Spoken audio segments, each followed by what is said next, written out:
Hello मुलांनो, कसे आहात? मी तुमची लक्ष्मी आजी. तर आज आपण रिकाम्या चौकटीत योग्य संख्या लिहिणार आहोत. चौकटीत योग्य संख्या लिहा. बघा, 4/3 बरोबर चौकोन छेद 18. आता हे छेदांचा काय संबंध आहे तो बघायचा. 3च्या पाड्यात 18 येतात का? 3 × 18 हे बरोबर चिन्ह आहे.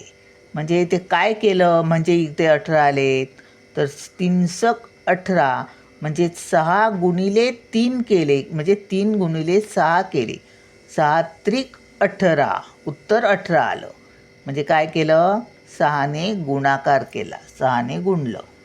म्हणजेच बघा आता 3 × 6 केले, 6 × 12 7×3 = 18.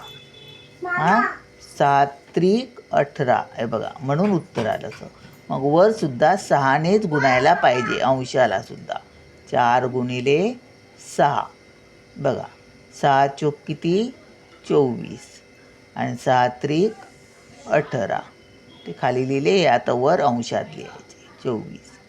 हा गुणाकाराचं झालं हे. आता इथे बघा, 15/25 बरोबर चौकोन छेद 5. इथे काय केलं? हे लहान आहेत, हे मोठे आहेत. इथे बघा, हे काय केलं? 25 कसे आले? इथे 5 कसे आलेत?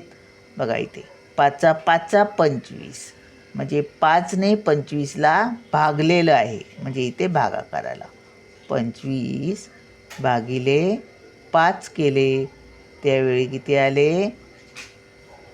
5 × 5 = 25. इथे 5 आले. म्हणजे अंशाला सुद्धा 15/5च करायचे.